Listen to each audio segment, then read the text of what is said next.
Esse é o Zona Livre, o melhor lugar para você se informar sobre política, economia, comportamento, com os melhores debatedores e opiniões aqui do Rio Grande do Sul. Meus colegas estão aqui na nossa mesa. Se você não curtiu ainda o nosso canal, se inscreva aqui embaixo.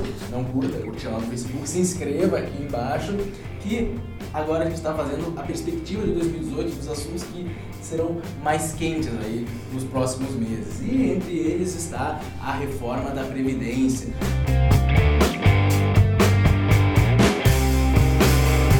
O Michel Temer e seus aliados, ela deve ser votada logo depois do Carnaval, e eles estão animados, acham que vai passar a reforma da Previdência. Ela, na minha opinião, é uma reforma bem tímida, né? Mas e aí, Camilo, mesmo sendo tímida, tá dando todo esse reboliço. O que tu acha? Acha que vai ser aprovada? Como é que é? Olha, o governo vai ter que fazer alguma coisa para poder fazer a conta fechar e para os indicadores econômicos melhorarem, principalmente para as agências de classificação de risco. Inclusive, as agências viram com muito maus olhos o fato de não ter sido encaminhada a reforma em 2017. E eu acho que está se preparando, esse é o legado, pelo menos, que querem deixar para poder eleger o Meirelles, que é o candidato, sim, né, do Michel Temer. Então, eu acho que esse é o grande ponto, né? Por isso que... Mas eu acho que independente das agências de classificação de risco, etc., a reforma da Previdência é uma pena que ela esteja sendo feita por um governo um tanto quanto confuso, né? Um governo que herdou o país quebrado por uma presidente incompetente, Então, um governo que colaborou durante todo o período. Estava junto com o governo, né? Estava junto com o governo. Mas que, tudo bem. querendo ou não, não foi um governo eleito. Eu acho que nós temos que fazer essa reflexão, porque todas essas pautas, isso é uma coisa muito interessante da gente analisar. Porque lá em 2014, quando a Dilma foi para o debate com o Aécio Neves na eleição, o país estava tudo bem, tudo bom, tudo ótimo, estava uma maravilha. Ela negou todos os problemas que o Brasil já vinha sofrendo, inclusive o problema previdenciário, foram estritamente negados na campanha. Mas logo depois... E aí logo depois que o Joaquim Levy... começou a implantar diversas reformas que são necessárias, fundamentais. Tá? E aí o Fabrício citou uma questão bastante importante da reforma da Previdência. Ela é tímida. Sim, a reforma da Previdência ela é tímida. Ela não mexe, por exemplo, no tempo de contribuição, continua sendo o mínimo de contribuição 15 anos. Ela aumenta um pouquinho a idade mínima para se aposentar, para os homens 65, para as mulheres 62.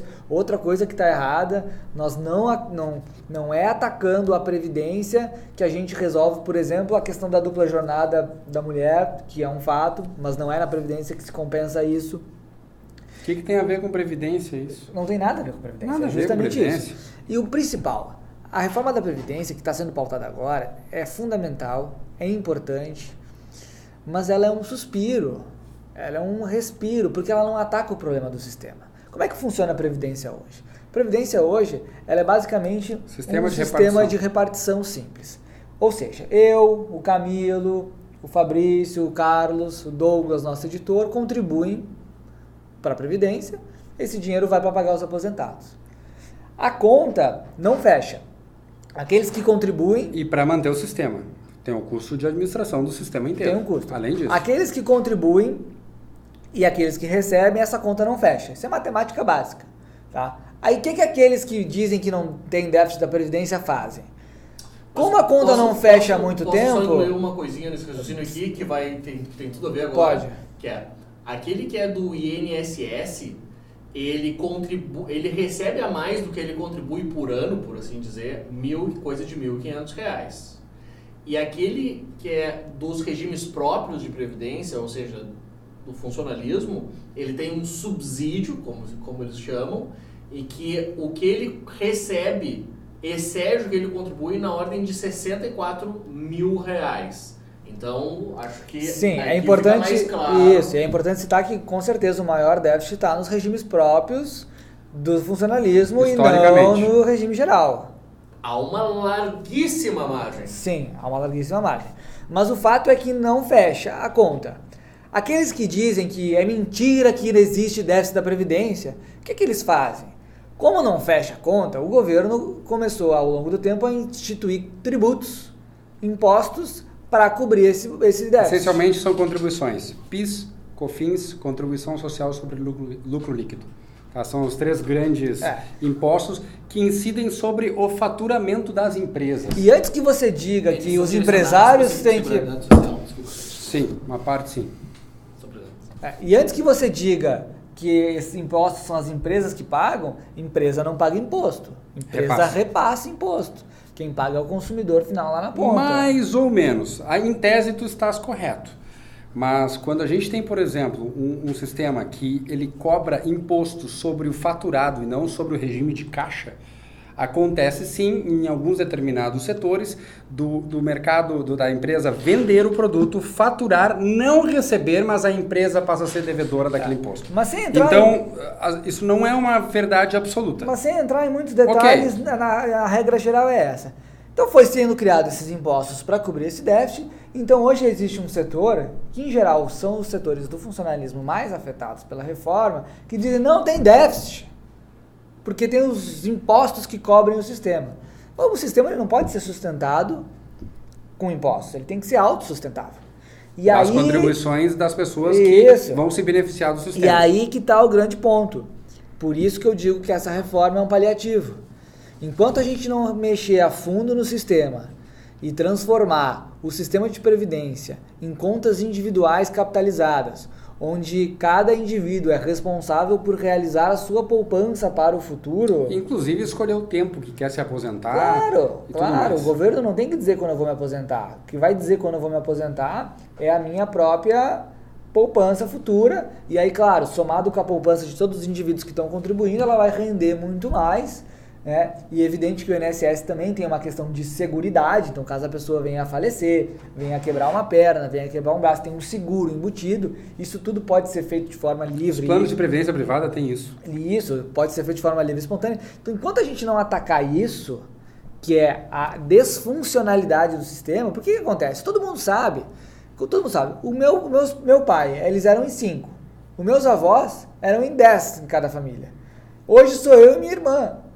Então, é muito óbvio que tem muito mais pessoas se aposentando do que pessoas entrando para contribuir. O sistema ele não é sustentável. As pessoas estão vivendo cada vez mais, o sistema não é sustentável.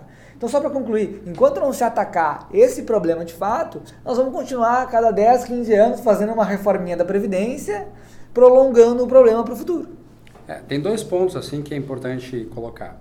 Uma evidência clara de que o sistema está colapsado. A própria Dilma Rousseff, em 2015, 2014, 2015, não lembro exatamente, não, 2015 foi. O que ela fez? Existem 2 regimes de contribuição do INSS patronal, que pode pagar 20% sobre a folha ou pagar, era 2,5% sobre o faturamento bruto.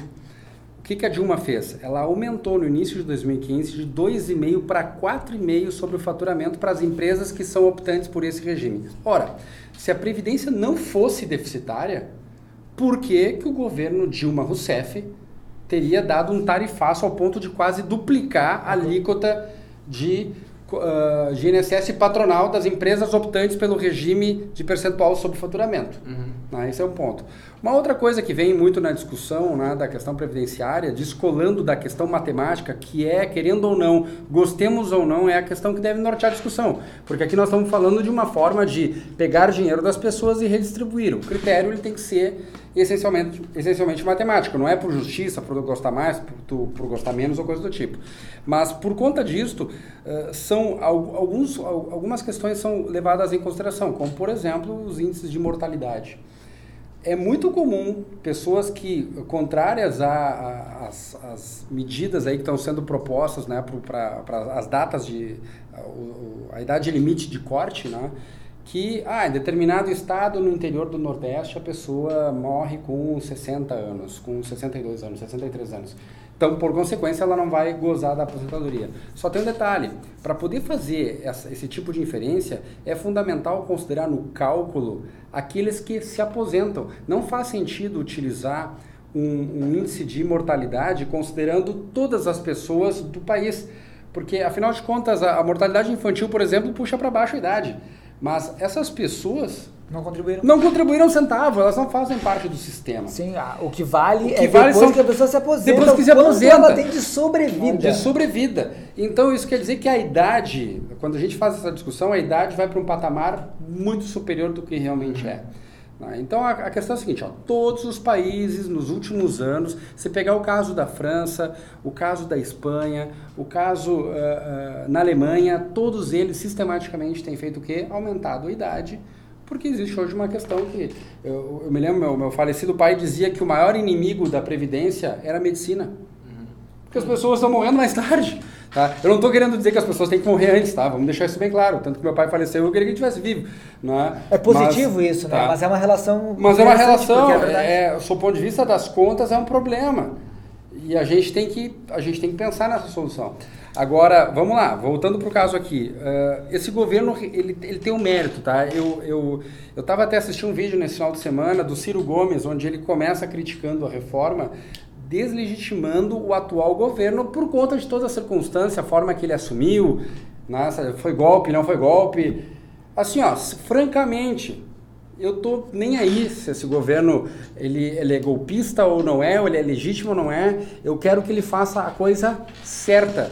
Esse problema tem que ser encarado, seja por quem for. Se tivesse a Dilma Rousseff, mesmo com a acusação de ter fraudado as eleições, cara, quem diga que ela fraudou as eleições, se ela estivesse fazendo a reforma, eu ia ser a favor. Teria que apoiar. Não tinha que apoiar, tá? Não tem. Porque é uma questão de sobrevivência do próprio sistema. O que vai acontecer invariavelmente se não for feito nada? Nós vamos ter um tarifaço de impostos. A gente vai pagar a conta por outro lado. Porque o que o governo faz na prática, e qualquer governo faz, Fernando Henrique fez isso, Itamar Franco fez isso, Collor fez isso, Lula fez isso. Lula criou o regime complementar para os servidores, né? O governo dá sempre martelaço para fazer a conta fechar, fecha na marra. Então a conta sempre acaba fechando, afinal das contas. Só que a gente fica cada vez mais com menos dinheiro para fazer outros investimentos que o governo precisa. A conta não está... Então assim, tem que fazer, não importa com quem seja.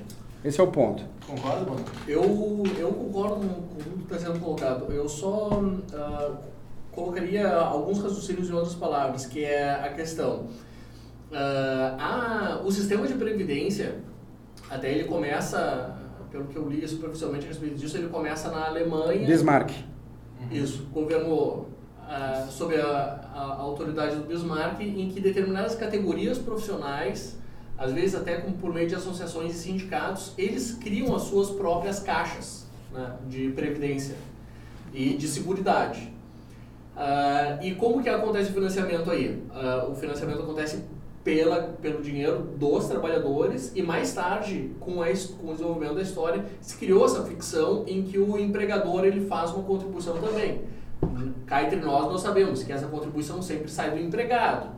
Porque o empregador ele faz uma análise de custo e ele sabe que ele vai pagar, ter uma despesa de 7 mil com o empregado, sim, tanto para o governo e tanto para ele, né? Porque para ele tanto faz por ele olha a despesa total. Isso, ele olha a despesa total. Então, quando a gente vai falar de previdência e os cálculos atuariais de previdência, eles consideram isso, a contribuição do empregado e a contribuição do empregador. Esse é o sistema previdenciário. A nossa Constituição não usa esse raciocínio. Ela dá um passo para trás, ela usa um conceito de seguridade social, que é previdência, mais saúde, mais seguridade social propriamente dita. Então, sim, a Constituição de 88 que considerou quase tudo como um direito universal das pessoas, né? Então não tem... Eu não espero muito dessa Constituição, né? Então... não, mas eu acho que isso fica mais claro quando a gente entende os argumentos deles do lado de lá. E daí o que aqueles que são contra essa reforma dizem da boca para fora? Dizem assim, não existe déficit porque o sistema de seguridade social ele não é financiado só pelas contribuições previdenciárias, mas também pelos tributos que vocês mencionaram, que incidem sobre o faturamento. A falha desse raciocínio é a seguinte, tudo bem que então o sistema de seguridade ele não seja deficitário, só que ele não paga só despesas previdenciárias, ele paga também toda a seguridade e paga também toda a saúde. Sim, Bolsa Família, SUS, hospital, etc, etc. Exato. E na curva de endividamento previdenciário que nós temos, se nós não fizermos uma reforma previdenciária, a verba previdenciária ela vai cada vez consumir mais os recursos que são da saúde e da seguridade social. Entende? Então a escolha muito simples que nós temos a fazer como sociedade é: nós queremos continuar o programa de concentração de riqueza nos bolsos dos privilegiados e para isso abrir mão dos gastos de seguridade social e de saúde? Ou não? Nós queremos priorizar a saúde pública e a seguridade, então LOAS, assistência para deficientes, assistência para idosos que não têm fonte de renda, e vamos fechar a torneira desse programa de social às avessas que tira dinheiro dos trabalhadores, dos pobres e dos consumidores para manter altíssimas aposentadorias. Então essa é a escolha. E quando a gente fala, por exemplo, de Ciro Gomes, daí é pautado. Ciro Gomes é a reforma da Previdência. O que ele costuma dizer? Governo legítimo, dito isso, diz: como que eu vou trabalhar uma reforma da Previdência que não diferencia a realidade do trabalhador do interior do Ceará? Sim, com da capital. Só que é o seguinte, se fosse por causa do trabalhador do Ceará, ele estaria muito mais favorável do que o contrário à reforma da Previdência. Porque ele é o menos afetado. Previdência é o menos afetado. É um dos menos afetados. E ainda que se crie uma ressalva para, sei lá, diminuir a idade, porque eles são assim, né? Vão costurando. Diminuir a idade do pessoal do interior do Ceará por causa do Ciro Gomes, ainda assim, essa é uma fração menor da reforma da Previdência. Porque o grosso da reforma da Previdência são essas questões dos privilégios desse programa. Mas vamos lá, mas se tivesse, por exemplo, se dentro de um modelo previdenciário tivesse questões geográficas, que ia ter de gente se mudando. Com certeza. Prestes, quando estivesse próximo a se aposentar, ia ser, não ia ser mole, né? Agora, eu queria colocar outras duas questões bem interessantes sobre a mesa com relação a esse assunto. A primeira delas é a questão do déficit e do teto de gastos. Pelas progressões que se faz agora, ali por 2022, 2023, não vai ter dinheiro mais para pagar. A gente acha que é complicado fazer esses exercícios de futurologia, né? Agora, pelos dados limitados que estão disponíveis para a gente, é uma realidade que o governo brasileiro vai continuar com um déficit muito expressivo, porque tem despesas orgânicas que tem o crescimento chamado de vegetativo, né? A gente sempre vai aumentar a despesa. Até fala na própria Margaret Thatcher, todos os anos do governo Thatcher aumentou a despesa pública, só que a economia e a iniciativa privada cresceu muito mais. Cresceu muito, né? claro. Então, o Estado, como ele é construído no Ocidente, hoje não é muito realista que ele vai mudar muito de tamanho. E essa foi a sorte do Lula. Quando o Lula assumiu, a economia se despegou de tal forma que mesmo ele crescendo com a despesa, a receita dele explodiu. E agora a gente vai ter uns E depois... A gente fala das perspectivas para 2018, né? Mas as perspectivas dos próximos 10 anos são de uma crise fiscal brasileira como uma crise fiscal grega. E eu não descarto que vai chegar um momento em que os aposentados vão chegar na boca do caixa e o dinheiro não vai estar lá. Rio de Janeiro já tem isso. Isso, mas aqui a gente já vai estar falando agora da União falindo, né? Não do Estado. Como aconteceu na Grécia. E daí o governo brasileiro, porque como é que funciona esse fenômeno da dívida pública? Porque eu acho que esse é um dos assuntos mais importantes da política e é um dos assuntos mais ignorados pelos políticos. Até porque como eles gastam, né, eles não querem falar sobre as consequências de gastar. Agora, o governo ele se endivida todos os meses um pouco mais. Tira dinheiro da nossa poupança, gente que compra título da dívida pública para eles poderem gastar. Como ele tira muito dinheiro das pessoas, ele precisa seduzir essas pessoas e por isso ele tende a ir aumentando os juros à medida que ele precisa de cada vez mais dinheiro, para recompensar essas pessoas que dão o dinheiro para eles. Agora, chega um dia que a dívida é tamanha e a gente já gasta coisa de 50% do nosso orçamento com dívida, mas para quem são essas dívidas?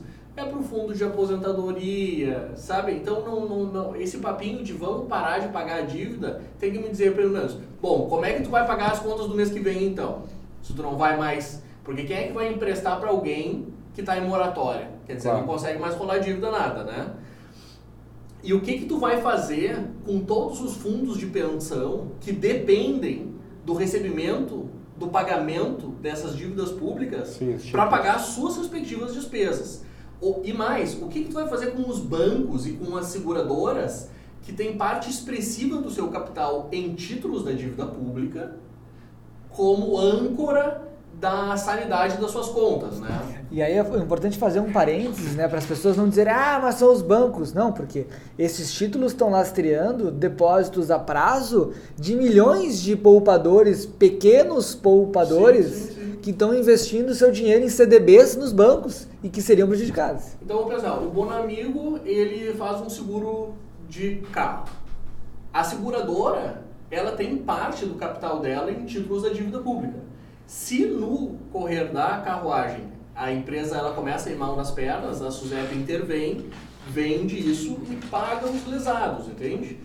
Se tu tira o valor, se o governo decreta a moratória e de repente esses títulos todos passam a perder, não valem mais nada ou ficam com títulos de liquidação duvidosa, todos os bancos, seguradoras, todos eles vão ficar quase que insolventes em pouco tempo, entende? Então não é realista essa coisa de dividendo. Agora, vamos lá. Então, chega um momento que se endividar mais fica muito caro. Juros muito elevados, uma porção enorme do orçamento não pode mais ser gasta e daí não tem mais dinheiro para pagar pensão e agora eles vão ter que escolher. E a escolha de muitos dos governos é imprimir dinheiro, simplesmente imprimir dinheiro. Não nas máquinas, como a gente sabe, mas através de mecanismos, por meio de mecanismos do Banco Central ali e distribuir o dinheiro. E o que acontece? Aqueles que recebem essa grana em primeiro lugar, para eles não muda tanto, agora quando isso entra na cadeia de preços, vai tendo inflação. Isso vai gerando inflação. Então, o que a gente tende a ver E o da ponta é o que mais sente, que é o mais pobre. E até isso é curioso na Grécia, né? A Grécia não tinha o controle da própria moeda, porque era vinculado ao euro. Então não pôde inflacionar a moeda, ficou sem dinheiro mesmo, nem conseguiu fazer um colchão ali usando um pouquinho de inflação, nem nada, né?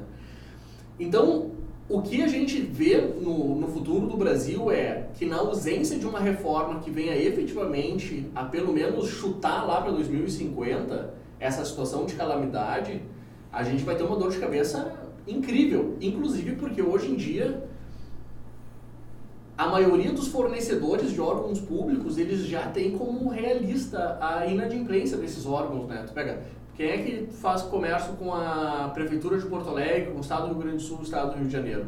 Sabe que tem uma chance tremenda de ter inadimplência, jogam isso no preço. O preço lá em cima, claro. Ou então simplesmente param de negociar com esses órgãos públicos. E vai chegar o dia que isso vai acontecer com a União Federal. Agora, o que vai estar acontecendo com os serviços públicos quando isso acontecer, entende? Vai colapsar. Então, o que falta, eu insisto, o que falta no Brasil é um amadurecimento dessa ladainha em que um fica falando sobre a importância da reforma da Previdência, outros dizem que não tem que ter reforma. Agora, bom, então vamos falar sobre as consequências da ausência da reforma. Eu acho interessante essa visão do todo, tá? E aí acho que pra gente caminhar para um fechamento, eu acho uma pena que essa reforma esteja sendo feita dessa forma por esse governo.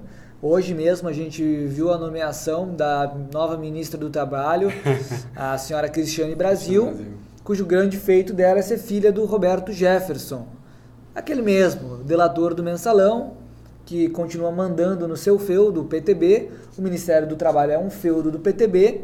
O Roberto Jefferson tinha indicado um outro deputado, aí o Sarney vetou, e aí o Temer vai nomear a Cristiane Brasil. É uma pena que essa reforma esteja sendo feita dessa forma, porque esse congresso que nós temos aí é o congresso de 2014, que é o congresso cujas eleições foi amplamente financiada com dinheiro de corrupção da JBS, do cartel da Petrobras, etc. Então é um congresso complicado. Nós temos um presidente impopular e que pela própria impopularidade está enfrentando reformas que são impopulares e que faz as negociatas... A única chance dele botar o nome na história é essa. Então ele está tendo... Ele pareceu que entrou já no mandato pensando nisso, né? Que ia ser esse um presidente reformista, né? Um pouco do que foi o Itamar, né? E é uma pena que esteja sendo assim, mas que é necessária, que vai ser importante e que se não for feita por esse governo, com certeza vai ser o grande assunto das eleições de 2018, que é o que nós vamos falar no próximo bloco. No próximo bloco a gente trata das eleições. Já a gente volta.